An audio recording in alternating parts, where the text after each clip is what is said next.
capítulo 29, versículo de Números 16 em diante. Diz o texto assim, capítulo 29, versículo 16. Acompanhe-me nesta leitura. Mas assim diz o Senhor a respeito do rei que se assenta no trono de Davi e de todo o povo que habita nesta cidade, cidade de Davi, vossos irmãos que não saíram convosco para o exílio. Versículo 29, versículos de Números 16, nós vamos ler uma sequência, do 16 ao 18, se possível coloque na tela. 17, assim diz o Senhor dos exércitos, eis que enviarei contra eles a espada, a fome e a peste, e falo-eis como figos ruins, que de ruins que são, não se podem comer. Versículo 18, persegui-los-ei com a espada, a fome e a peste, falo-eis um espetáculo horrendo para todos os reinos da terra, e os porei por objeto de espanto, de assobio e de opróbrio entre todas as nações por onde os tiver arrojado. 19, porque não deram ouvidos às minhas palavras, diz o Senhor, as quais, começando de madrugada, lhes enviei os meus servos, os profetas, mas vós não os escutastes, diz o Senhor. Vós, pois, ouvis a palavra do Senhor, todos os do exílio que enviei de Jerusalém para a Babilônia. A Bíblia diz que o povo é destruído porque falta-lhe o conhecimento da palavra. Nós lemos do versículo 16 até o versículo número 20. Eu tenho uma paixão pelos detalhes da palavra de Deus. E se Deus nos permitir isso, que esta igreja em bom sucesso se apaixone pelos detalhes, perceba detalhes, garanto-lhes que teremos vida de vitória, vida abençoada. O texto que nós lemos nesta noite como o texto de abertura da palavra foi este: eu é que sei, eu é que sei. Grife por favor isso, Jack, por gentileza. Eu é que sei que pensamentos tenho a vosso respeito. Deus está nos chamando para um confronto. E Deus está dizendo: olha, eu é que sei. Ou seja, vocês não sabem. Vocês pensam que sabem, mas vocês não sabem. Eu é que sei. Anote isso. Vamos trabalhar por aí. Eu é que sei, vocês não sabem. Então Deus discorre no final do texto. O que Ele pensa são pensamentos de paz, são pensamentos de bênção, para nos dar um final maravilhoso. Por que Deus usou esta expressão? Por que Deus falou desta maneira? O povo está vivendo no exílio na Babilônia. Deus estabeleceu um período de 70 anos, em que o povo hebreu, pelo seu pecado, por sua desobediência, foi levado para a Babilônia para viver um exílio. A nação foi dividida. Uma parte da nação permaneceu em Jerusalém. Presta atenção. Uma parte do povo de Deus, do povo hebreu, ficou na cidade de Davi, ficou em Belém, ficou em Jerusalém, ficou no território de Israel. A outra parte foi levada como presa e foi lançada na Babilônia. Capítulo 29 é uma carta de Deus para o povo que está na Babilônia. E na Babilônia Deus diz algumas coisas para esse povo. Começa dentro desse texto: eu é que sei. Deus está dizendo para uma população que vive na Babilônia, estão escravizados, são exilados na Babilônia. Deus precisa dizer isso para esse povo. Pergunta número 1: por que Deus disse isso para esse povo? Que Ele era que sabia os planos que tinha para com aquele povo. Versículo 16 ao versículo 20. Vê se consegue colocar na tela para a gente começar a pontuar algumas coisas. O povo, quando está vivendo a escravidão lá na Babilônia, tem uma percepção do seu quadro, de sua situação e de sua temporalidade, do que estão atravessando. O texto diz assim: mas assim diz o Senhor a respeito do rei que se assenta no trono de Davi. Pedagogicamente, didaticamente, vamos caminhar. Deus está mandando uma carta para quem está na Babilônia, e Deus começa a falar sobre aqueles que não estavam na Babilônia, sobre aqueles que permaneciam lá em Israel ainda. Olha o que Deus está dizendo: mas assim diz o Senhor a respeito do rei que se assenta no trono de Davi, Israel, e de todo o povo que habita nesta cidade. Grife, por favor, isso, Jack. E de todo o povo do trono de Davi e de todo o povo que habita nesta cidade. Vossos irmãos que não saíram convosco para o exílio.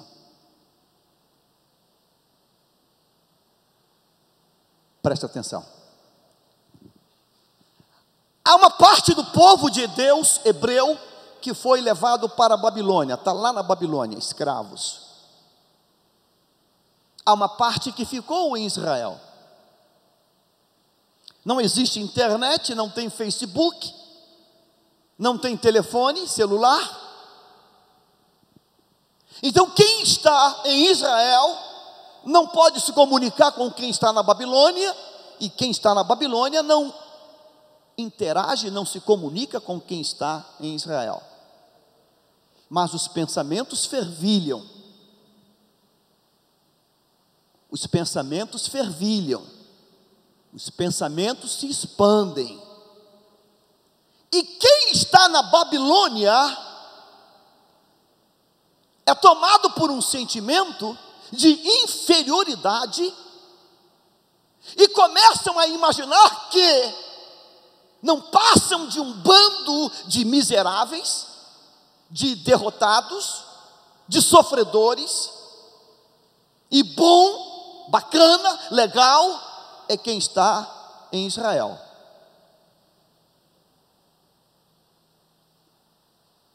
Começa a achar que o ruim aqui é aqui, o bom é lá do outro lado. Deus então vem e diz: olha, para quem está na Babilônia, eu é que sei os pensamentos a respeito de vocês. Vocês têm que trocar o pensamento de vocês, tem que mudar esse chip. Entrou um vírus, vocês estão infectados, eu é que sei. Então Deus começa agora a se reportar sobre um assunto que quem está na Babilônia desconhece, que é narrar como está a situação em Israel. Preste atenção. Deus diz: mas assim diz o Senhor a respeito do rei que se assenta no trono de Davi. Não está falando de Babilônia, expressamente fala de Israel. De todo o povo que habita na cidade de Israel, vossos irmãos que não saíram convosco para o exílio. Há dois povos, Há um povo que ficou no Egito e um povo que foi levado cativo para a Babilônia. Assim diz o Senhor dos Exércitos: eis que enviarei contra eles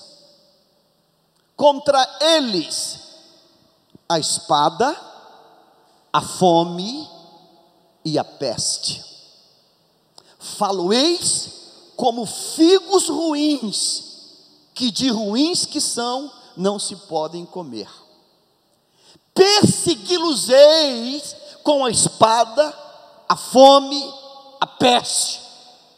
Falo-eis um espetáculo horrendo para todos os reinos da terra, e os porei por objeto de espanto e de assobio e de opróbrio entre todas as nações, por onde os tiver arrojado. Sobe o texto. Porque não deram ouvidos às minhas palavras, diz o Senhor, com as quais, começando de madrugada, lhes enviei os meus servos, os profetas, mas vós não os escutastes, diz o Senhor.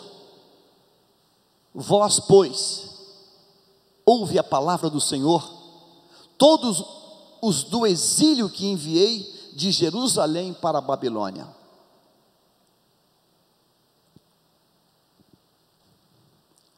O país foi dividido. Uma parte do povo foi levada para a Babilônia, uma parte permaneceu em Israel. A parte que foi para a Babilônia, sofrendo a adversidade da Babilônia, sofrendo as dores da Babilônia, essa população, em dado momento, deu de mão para a vida.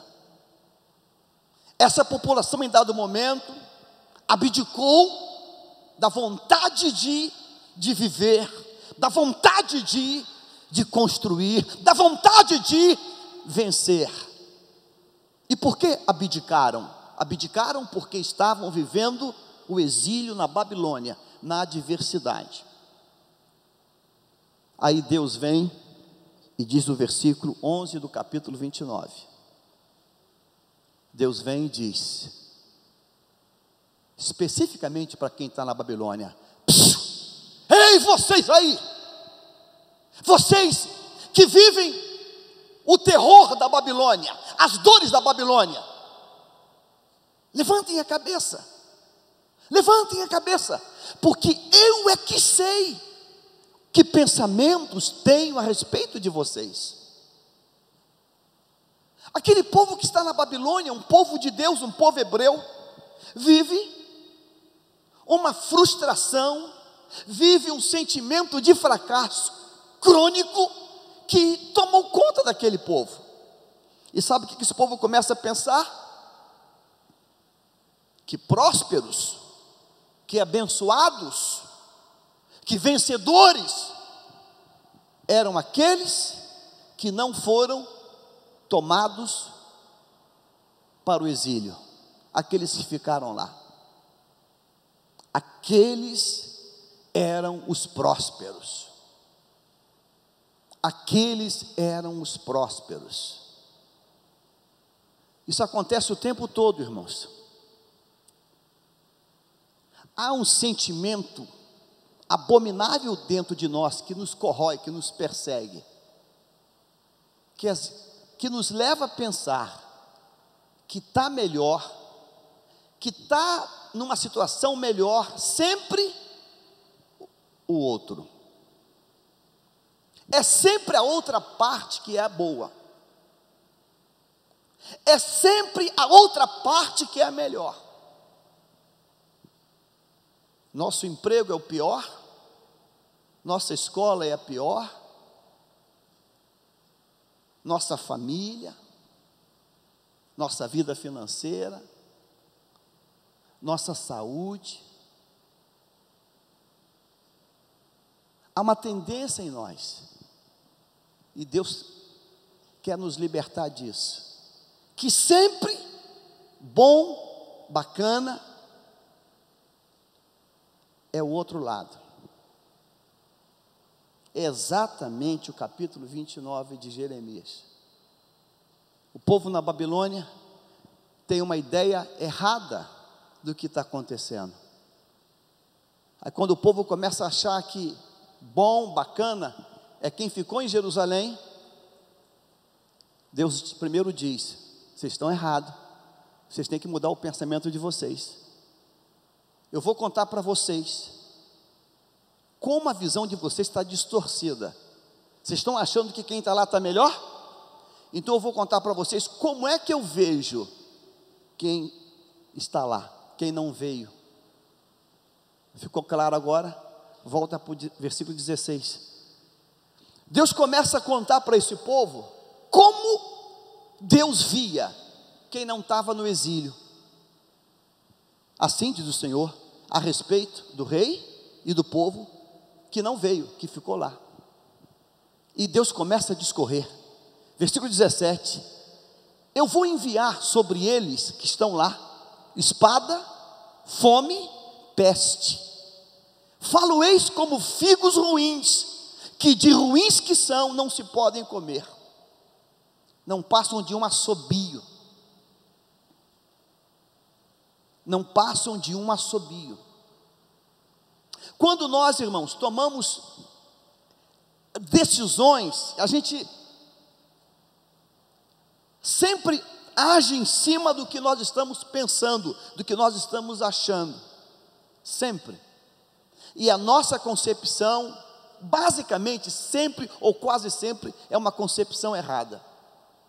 Esse povo aqui imaginava que quem não estava no exílio estava bem. Nunca está bacana o que a gente tem. Há o mito da grama mais verde, a outra grama sempre é a mais bonita. O outro emprego sempre é o melhor. Sempre. A outra casa sempre é a mais bonita. O outro namorado sempre é o mais gato. Sempre é o outro lado. E Deus precisa nos libertar disso. Deus vem e diz: eu vou tratar vocês, eu é que sei o pensamento de vocês. Aí Deus começa a dar um receituário para quem está na Babilônia, sobre uma atitude que devia tomar. Babilônia fala de adversidade. Enumerei 5 pontos. Ponto número 1, coloque na tela, por favor. Deus começa a tratar com um povo que está na Babilônia. Número 1, tomem o devido cuidado quanto às necessidades físicas. Versículo 5, Jeremias 29, 5, não 29, 11. Diz o texto assim: edificai casas, habitai nelas, plantai pomares e comei o seu fruto. Sabe para quem Deus diz isso? Para quem está na Babilônia. Quem se sente mal, quem se sente nada, é para esse povo que Deus diz: parem de ficar se autocomisserando, achando que quem está lá está melhor. Se eu tivesse ido para aquele emprego, se eu tivesse conquistado aquela pessoa, se eu tivesse me casado com fulano, puxa, feliz é quem está lá. Feliz é quem está lá.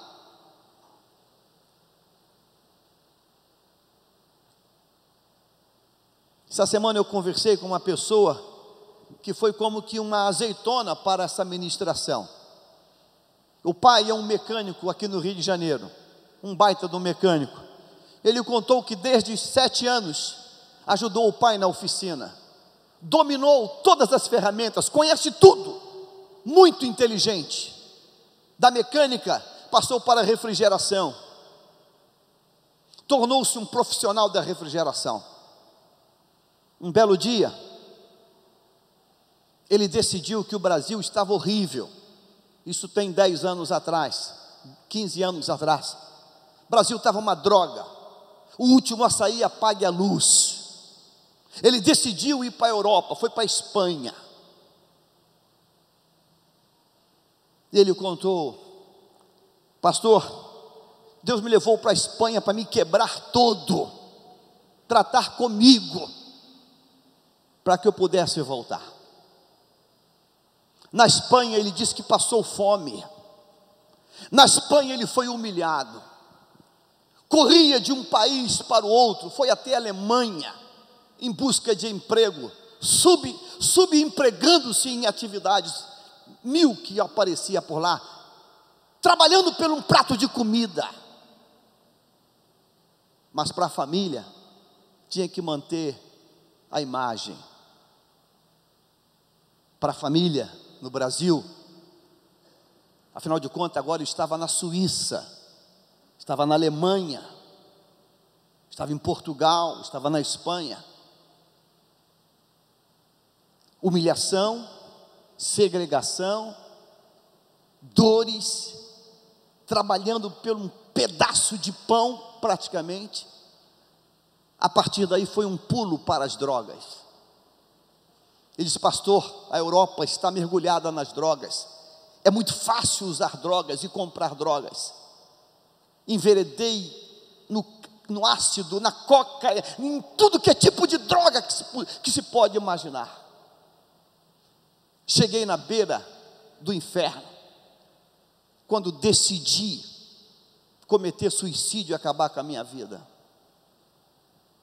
Um outro lá comigo, passando as mesmas misérias que eu estava passando, me convidou para ir numa igreja.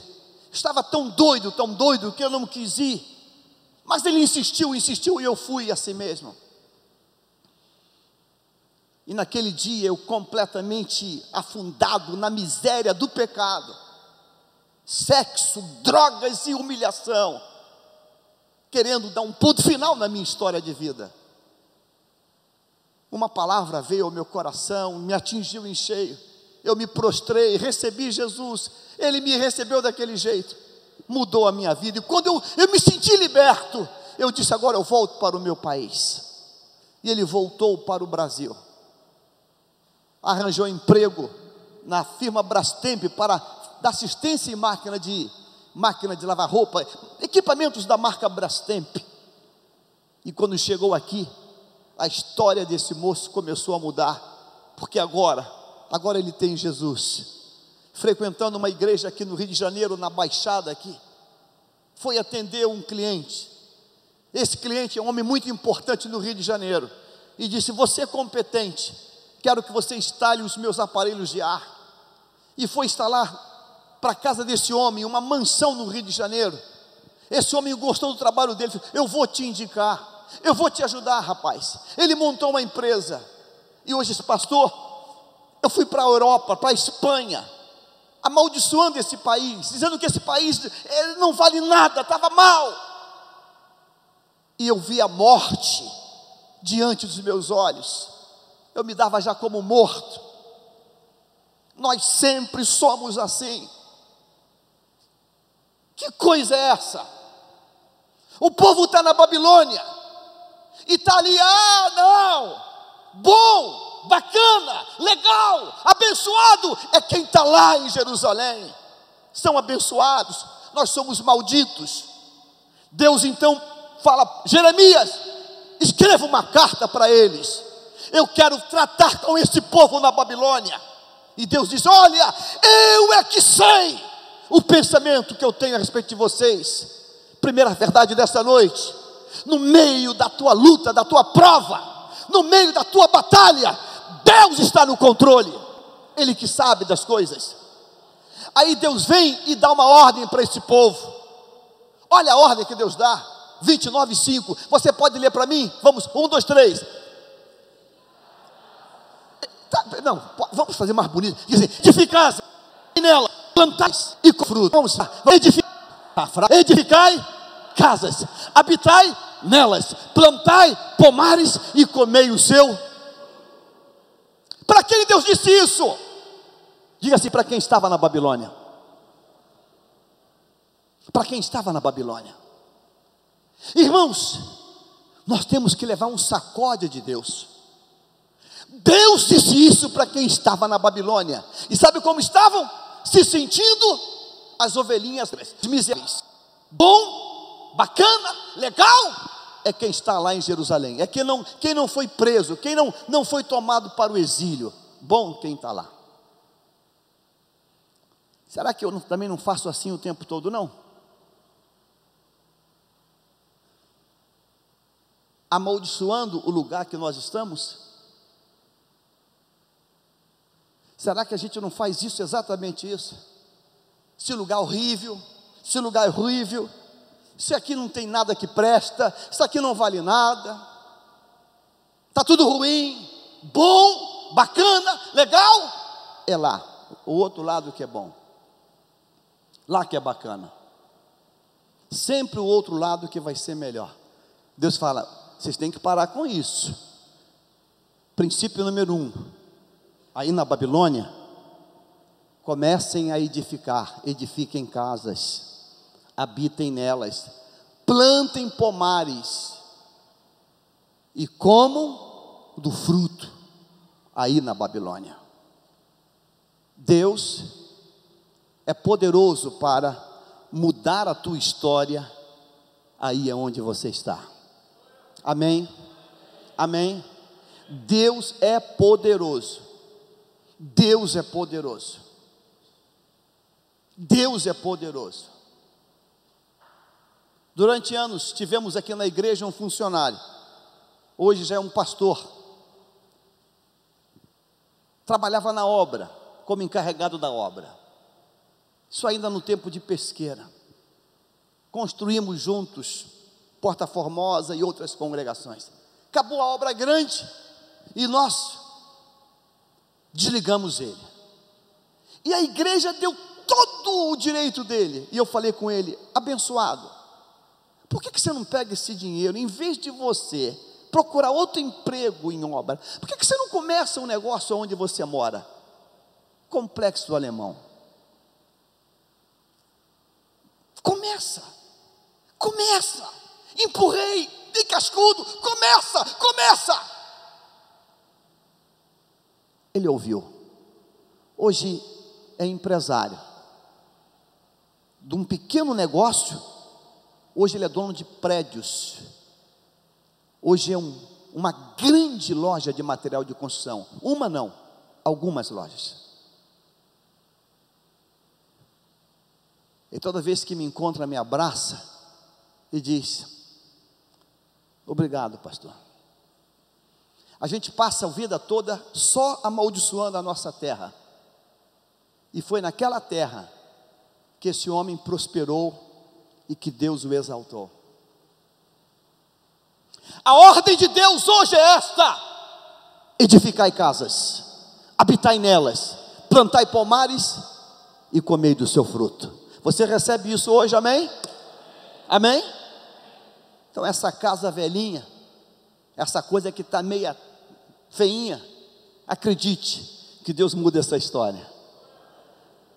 Verdade número 2, para quem está na Babilônia reclamando da vida: planejem a próxima geração de tementes a Deus. Olha o que Deus falou para quem está na Babilônia, para quem está para baixo, para quem está mal: tomai esposas, gerai filhos e filhas, tomai esposas para vossos filhos, e dai a vossas filhas a maridos, para que tenham filhos e filhas, multiplicai-vos aí, e não o quê? Jack, por favor, a última sentença, grife-a, destaque-a com a melhor maneira possível, porque essa é uma palavra profética para vidas hoje aqui. Multiplicai-vos aí, e não o quê? Eu não ouvi, não o quê? E não o quê? Multiplicai-vos aí, e não o quê? Vos diminuais. Você recebe essa palavra hoje, meu? Você crê que tem gente que passa a vida toda se diminuindo? Parece que é um karma. Ó dia, ó vida, ó mês, ó azar. Se diminui, se diminui, se diminui, se diminui o tempo todo. A ordem de Deus para quem está na Babilônia é essa aí: casem, gerem filhos, estabeleçam famílias, multiplicai-vos aí, e não que vos diminuais. Não se diminua, meu irmão, em nome de Jesus. Não se diminua, em nome de Jesus. A coisa que eu acho mais linda é ver uma criança de autoestima. Você pergunta para ela: o que você é? Ele fala: lindo. Já viu esse tipo de criança? O que você é? Lindo. Lindo. O que você é? Lindo. Mas quando as pessoas não têm essa percepção, começam a se achar o feinho da turma. Não se diminua. Não se diminua em nenhum nível da tua vida. Não se diminua e nem permita que ninguém te diminua em nenhuma situação. Não sei se você leu a notícia que hoje, essa semana me alegrou muito. O Brasil lançou um grande navio, e pela primeira vez na história desse país, a comandante e a imediata são mulheres. Quem viu isso? Olha, meu Deus, que coisa! Um navio enorme, um petroleiro, e quem vai comandar esse navio é uma mulher. A presidenta Dilma promoveu aí uma almirante, primeira mulher na Marinha de Guerra, promovida. Diga assim: não posso, diga, não posso me diminuir. Já tem muito demônio, muita gente para te diminuir aí. Lembra de Saul para Davi? Você não pode, você não é guerreiro, você não pode, você não pode, você não pode. Tem muita gente para te diminuir. A ordem de Deus é essa: multiplicai-vos aí, e o que tem? Não vos multiplicai-vos, multiplicai-vos, multiplicai-vos, e não se diminua. Eu tenho um amigo que ele hoje, Deus nos colocou no nosso caminho. Ele é um executivo do ramo de supermercado. Ele é o segundo homem. Ele é um homem abaixo do dono da rede de supermercado. E a gente conversa bastante. E um dia eu falei: fulano, ele é um nortista, não sei se, um estado qualquer do norte. Rapaz, como é que você conseguiu chegar nessa posição? Ele falou: eu entrei no supermercado, no posto mais baixo do supermercado, arrumando as gôndolas, colocando lá o óleo de soja, o arroz, o feijão. Eu entrei no posto mais baixo do supermercado. Esse homem hoje percorre o mundo. A última vez ele falou comigo: sabe que eu gosto de azeite? Fui chamado pelo azeite Galo para a prensa na Europa. Tudo pago por eles, para conhecer todo o processo nos melhores hotéis da Europa. Ele e o dono da rede de supermercados, andando em avião particular. Como é que você conseguiu chegar nesse ponto, cara? Pastor, eu entrei como o servente do mercado, arrumando gôndola, Nescau, óleo de soja. Eu não sabia, mas o dono da rede, vez por outra, passava pela loja, visita relâmpago, surpresa, são centenas de lojas, e me via, e eu não sabia quem era o dono, ou era um assalariado ali, mas ele me via, e sempre que passava, ele me via zelando com o óleozinho, com o ketchup, e perguntava a quem estava com ele, visitas relâmpagos: aquele funcionário, ele tem um zelo em arrumar a pomarola, Ele não sabia, estava sendo visto. Ele não imaginava, estava sendo olhado. Ele disse: pastor, eu não sei o que é, mas eu pegava aquele vidrinho de maionese e eu quase que eu botava num destaque, arrumava o rótulo. Eu estava sendo olhado e eu não sabia. De servente, foi promovido a um cargo acima, a um cargo acima, a um cargo acima, até que um dia chega uma mensagem para ele, comparecer no escritório central, gelou, chegou lá, o homem falou para ele: te conheço. O senhor me conhece? Conheço. Tenho visitado algumas vezes a loja, monitoro pelo sistema de monitoramento. Admiro você. Você gosta da minha empresa como eu gosto. Quero você perto de mim. Pagou estudo para ele. Tem cerca de um mês, ele falou assim: pastor, eu estou vivendo um tempo que eu me pergunto se eu estou vivo ou se eu estou morto.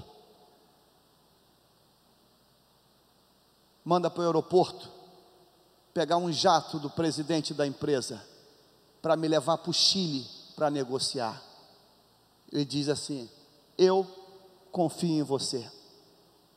Hoje ele compra volumes de zeros e mais zeros e mais zeros. Eu confio em você.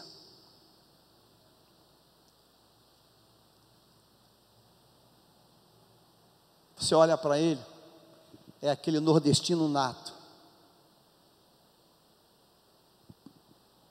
Multiplicai-vos, e não o quê? E não o quê? Casem, constituam filhos, famílias, preparem-se, plantem uma geração de tementes a Deus. Parem de achar que porque você está aqui, você vai ser um zero à esquerda, porque eu, Deus, é que sei o pensamento que eu tenho a respeito de vocês. Diga assim: janeiro, Deus vai mudar a minha história esse ano. Isso podia ser bem melhor. Diga: janeiro, Deus vai mudar a minha história esse ano. Eu é que sei o pensamento que eu tenho a respeito de vocês. Jack, por favor, volte o número 1. Talvez quem chegou mais tarde, o ponto número 1. Diga assim: tomem o devido cuidado quanto às necessidades físicas. Deus fala para quem está na Babilônia: edificai casas, edificai casas. Ah, pastor, aqui tem muita gente mal, perversa, por isso eu nem vou embolsar a minha casa.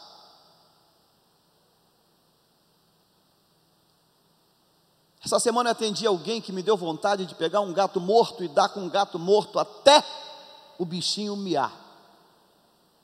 Veio me dar uma notícia: pastor, muita humilhação onde eu moro. Botei minha casa para vender. Falou o preço. Eu achei um preço baixo. Falei: só isso? Pastor, é vender rápido. Vai comprar onde? Santa Cruz. Santa Cruz aonde? Depois de Campo Grande. Vai morar em Santa Cruz. Você trabalha onde? Ipanema. E o marido? No Botafogo. Espera aí, deixa eu ver. Você está dizendo que vai vender uma casa em Bom Sucesso para morar em Santa Cruz e trabalha em Ipanema e ele trabalha em Botafogo? Você tem helicóptero? Você vai gastar quanto tempo para chegar no trabalho? Umas 2 horas, 3. Rasga dinheiro, come papel. Não faça isso. Levante a cabeça, mude aqui dentro. Mude aqui dentro. Mas sabe, irmãos, a gente tem essa tendência. Deus te trouxe hoje aqui para dizer para você, na terra da tua adversidade, edifique, habite, plante, coma, viva, porque Deus vai te dar honra, vai te dar vitória. Você entende isso hoje? Diga ponto número 2, coloca o ponto número 2 rapidamente. Planeje a geração de tementes a Deus. Planeje isso. Case, gere filhos. Ah, pastor, está muito difícil. Muito difícil, muito difícil. Como é que alguém vai pagar uma escola hoje? Orígenes, 2 filhos, aqui da igreja. Congregação. Numa comunidade. Orígenes, você não conhece ele. Quando lançamos o desafio para comprar esse imóvel, um dia ele veio chorando: pastor, eu queria dar uma oferta de R$1.000, mas eu não tenho emprego, sou um vendedor de rua, mas eu quero dar, eu falei: Orígenes, Deus vai te ajudar e você vai conseguir dar. Na outra semana ele volta: pastor, eu tive uma ideia, só deixa eu vender cachorro quente na porta da igreja, para dar oferta. Eu falei: deixa, pode.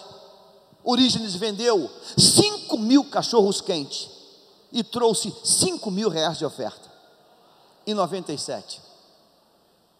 2 filhos, criados dentro da comunidade, os 2 ganharam bolsa de estudo, um fazendo odontologia de graça, o outro fazendo engenharia na PUC de graça. Quanto custa isso?